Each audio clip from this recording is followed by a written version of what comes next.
Claudia, ano ang katotohanan?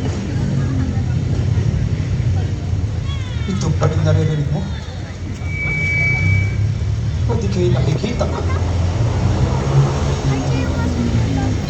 Nalalaman mo ba ang katotohanan pag ito'y nasa harap mo na?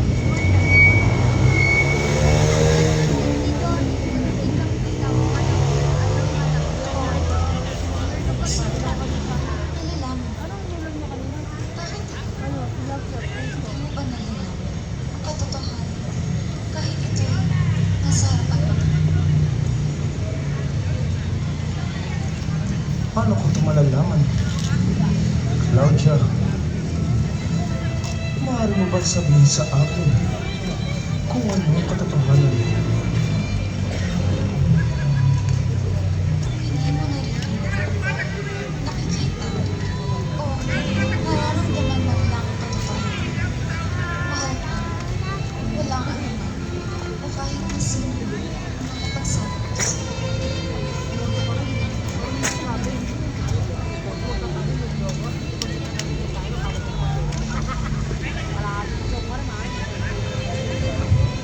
Ang katotohanan. Nalalaman mo ba ang katotohanan para sa akin, Claudia? Sa loob ng 11 taon, rinotektahan ko ang bulok na opisinang ito sa mga rebelde at anumang uri ng pagkaklas. Kung hindi ko hahatulan ang taong ito, alam ko na magsisimula si Kaypas na malawak ang pag-aklas.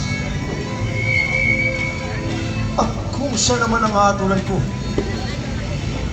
ang kanyang mga alagad naman ang magsisimula ng kaguluhan.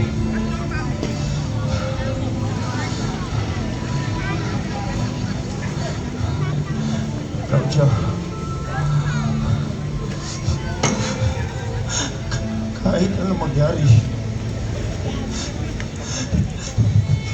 dadaan ka na dugo.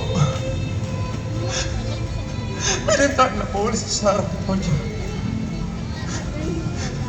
2 beses niya ako pinuntahan.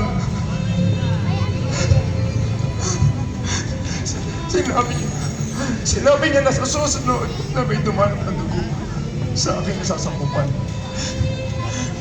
Sisiguraduhin niya na dugo ko nakakalat sa lugar na ito. Yan. Ayan ang aking katotohanan. Gobernador! Aray! Ipagpahumanin niyo po. Nagbalik na po sila kay Paz mula kay Haring Herodes.